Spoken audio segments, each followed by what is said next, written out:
Your phone is a vice that keeps you trapped in bad mental health, and I'm going to sort of explain the reason why this is. So, if you think about the apps on your phone like TikTok and Instagram, especially, they're like, especially when you scroll through like the recommended page and you find a meme, or on TikTok when you go on your For You page. So, when you click on a video and you're just scrolling down, you give a video 1.5 seconds to grab your attention. You're basically training your brain to pay attention to something for less than 1.5 seconds. And the reason why this like fucks up your mental health is because like your happiness comes in your ability to be present and have a silent mind. When you're training your brain to pay attention to things like 1.5 seconds, there's no reason, there's no wonder you can't sit and write and journal and or read, because your brain is so attached to stimulation every single second that you can't even concentrate on something, you know, more like mundane for like more than a few minutes, if that.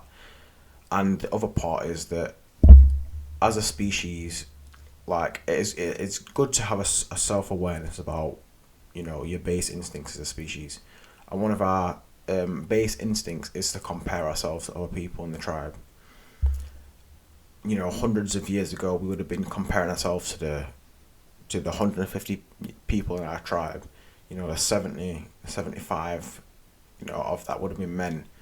An even smaller number of men your age. You had to compare yourself with them, have healthy competition. Now you're comparing yourself with hundreds of thousands of people that you see over the amount of time you spend on the apps. You can literally just scroll through whatever.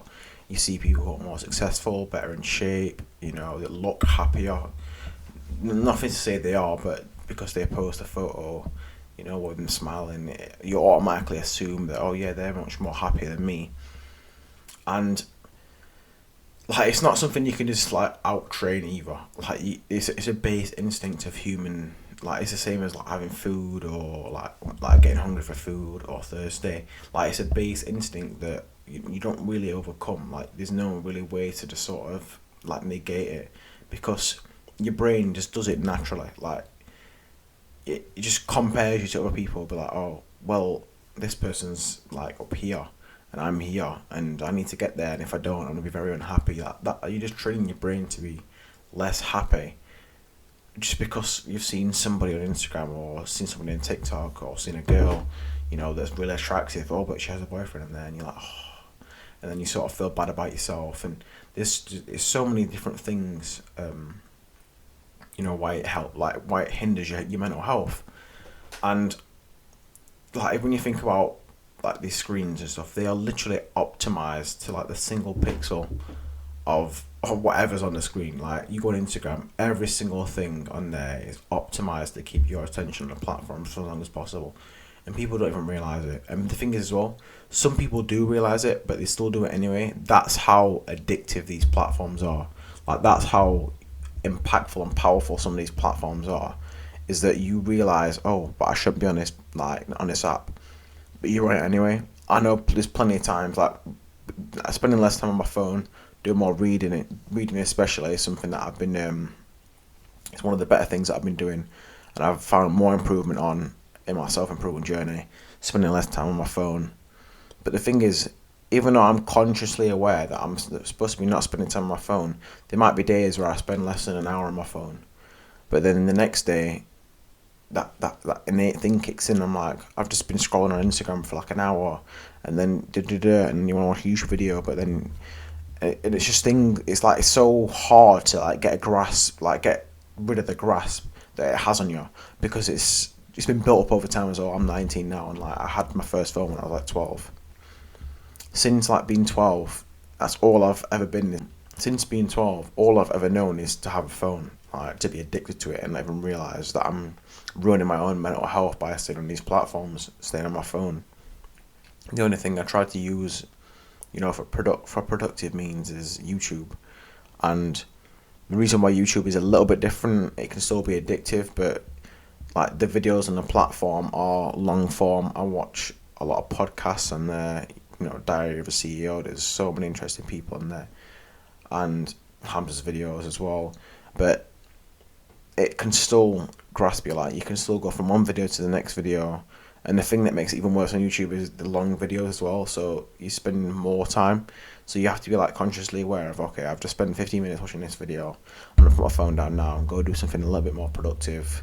You know, I watched that motivational video, or Hamza talking about staying off your phone. So now I'm gonna go and do something that's actually gonna like improve myself. With that being said, just be aware that phones and social media is so addictive, and it destroys your mental health. Not everybody like is a perfect, portrait that they portray to be on social media platforms. You have to like consciously be aware every single moment of every single day when you need your phone, that you don't go on it for like unnecessary reasons.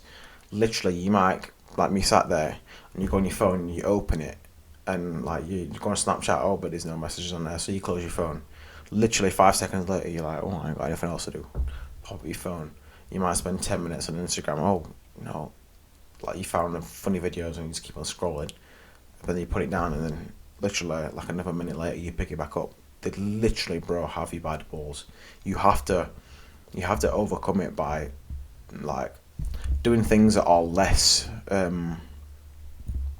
stimulating, more mundane tasks. And like something I've learned from reading the book, The Subtle Art of Not Giving a Fuck, by Mark Manson, and watching him on the podcast on Diary of a CEO, is that happiness is your ability to live in stillness. And happiness is actually quite boring. Happiness isn't the perfect life where you go traveling every single day and you're on these constant highs.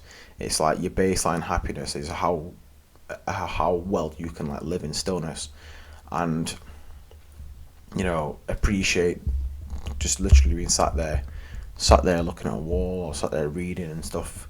And reading is a good way to sort of like, it's like a good alternative to going on your phone, because it actually gives you something to do. Like when you feel unproductive, when you sat there sort of like just doing nothing, reading is a good way to sort of fill that, like, yeah, but this is not very productive, because obviously it's educational. First of all, there's years and years of knowledge stuck into these books that probably take maybe a couple hours to read, if that. But yeah, with that being said, I'm gonna end the video here. Thank you for watching. Stay wary of your phone. Don't spend too much time on it watching videos and stuff. Go out there and actually put these practices in for yourself. I hope you all have a good rest of your day, and take care.